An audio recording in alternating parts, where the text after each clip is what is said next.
Family, what's going on? Kyle Henderson, Bama football on YouTube. Run the thumbs up on all these videos, all right? We're talking about two Alabama coordinators today. Kane Wommack, who is trying to stop chunk yardage plays, and we're talking about Ryan Grubb, the creative mind. Maybe a little bit too creative. More on that in just a second, okay? We will start to talk about Kane Wommack and the defense, and we'll start with the bad. I think in the first half yesterday against Vanderbilt, were you pulling your hair out? Were you calling for his job? I think we got fanatical on the watch along because Vanderbilt's wide receivers, they were open. They allowed a 65-yard touchdown run. Diego Pavia was doing Diego Pavia things, right? And it seemed like that was going to continue throughout the game. You even had that shovel pass, right? I knew they would pull that out, and they did. It worked for a first down. It worked for a touchdown. You go into halftime. These guys made adjustments. Vanderbilt did not score again in the second half. Alabama came up with a great stop on the first possession, right, to give their offense a chance to score. Alabama then came up with another stop, gave their offense a chance to score. And then in a pivotal moment, biggest moment of yesterday, in my opinion, it is 20-14. Vanderbilt is driving down the field. They have momentum. Diego Pavia is back, looking for an open wide receiver, throws an interception.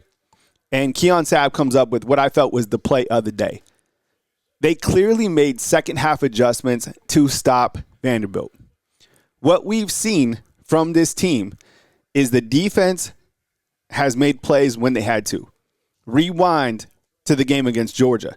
4th and 1, game on the line. Defense comes up and makes a play.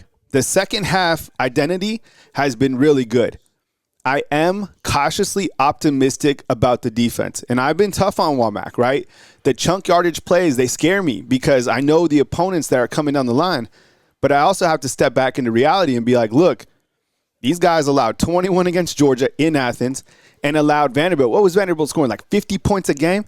Allowed them 14 points a game. And Diego Pavia, look, this guy's been on fire. One of the most efficient quarterbacks in college football. He was supposed to throw for, 202 on Sleeper? Alabama held him under 200 yards. So super impressive second half adjustments for Alabama. Now, can they do that? Can they continue to play at that high of a level throughout the season? We will see. And I've seen a lot of freshmen on the defensive side. I saw Dejon Lee. I saw Justin Hill. I saw London Simmons. A lot of guys getting opportunities, and it's good to see, to be honest, okay? Let's talk about Ryan Grubb's offense. So I'll start with the good first. Super creative, right? I love the pre-snap motions, the misdirection plays, and I think the development with the quarterback room, what we're seeing for Ty Simpson, that is it. It makes me excited to see Alabama's offense. I think he's the most creative play caller that we've had, I don't know, maybe since I've covered the team. That goes back to 2016, right? But I do feel these gadget plays are a little much, okay? And it's weird, like Alabama will have a lot of momentum. They'll have a lot of rhythm, and then they'll be coming out. It's like 3rd and 5, and they'll come out in like a wildcat, like yesterday, right? It's 3rd and 5. It's 14-14. Alabama's driving down the field, and they come out in a wildcat. And I'm like, what? I'm screaming at the TV. I'm like, why? You don't need to do that. There's been some reverses. There's been some weird plays. Like I think they even, because that was the play where they motioned out Ty, right, the wildcat. But some other games, they've came out with a lot of I've never seen through 5 games of the season this many gadget-type plays. Do you agree with that inside the comment box? Now, look, going to Caden Proctor, I love it. Going with him for a run, I love it. They'll probably have him throw a pass, something like that. But some of these other gadget plays, I think, are a little much. Just my opinion. But I do. But the two biggest things I like, the creative play calling in terms of the preset motion, I think that throws the defense off, specifically with Jeremy Bernard, and he utilizes him like Kyle Shanahan used to use Deebo Samuel, right, when he played for the 49ers. So I love that.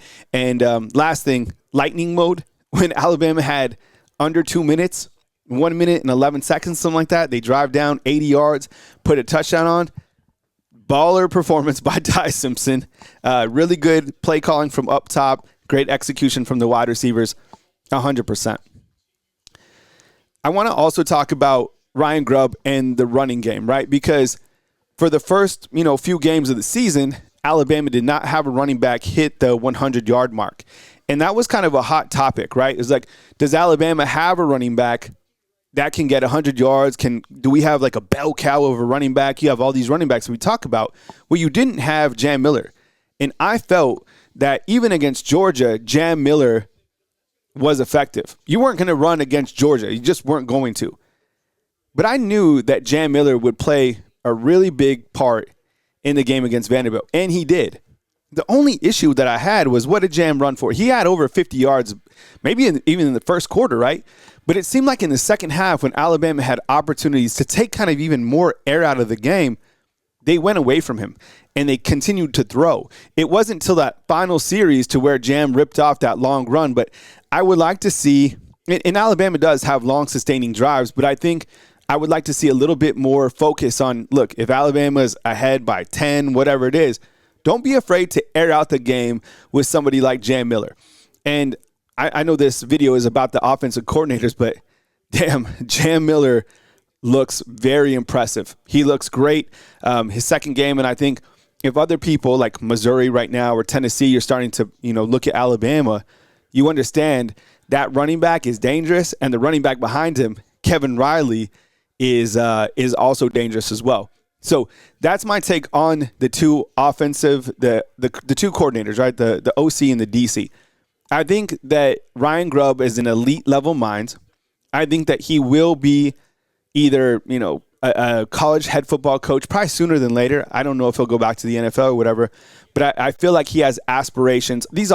All the guys do, to be a head football coach. Ryan Grubb will sooner than later. Kane Wommack, I don't know. I think that I kind of go up and down. I do like his energy, and I do like his spirit, and it seems like he's coming along. I never really felt this way with Pete Golding in the past. I always felt like he just wasn't the right guy for the job. I know he has a great defensive mind, but it never really translated. With Wommack, we've gone up and down so many different times, and I think if Alabama can figure out how to stop the chunk plays, and maybe that's just going to be it. Maybe college football, you're gonna get punched on the chin a couple different times, but you make second half adjustments, that makes people happy, because Coach Saban, when he ran the defense over here at Alabama, the one thing that he did was he made some amazing second half adjustments that really kept the momentum or changed kind of the tide of the game. So I have to say the last two performances on defense in the second half have certainly been noteworthy. So I have a question for you inside the comment box. What is your take on Ryan Grubb? How would you assess him on a scale of 1 to 10 right now? Like 10, elite, 8, pretty good, 6, meh. Anything below is kind of, And then for Kane Wommack, the same question. What would you say about Kane Wommack from what you've seen from him? Are you feeling more cautiously optimistic? So on a scale of 1 to 10, what's your assessment of Kane Wommack, the DC here at Bama Football? I appreciate you guys kicking it with me right here as news happens or as topics come up. Hit me up inside the comment box. Eager to get your take on the OCDC. Kyle Henderson, Bama Football on YouTube. Until next time, fam. See ya.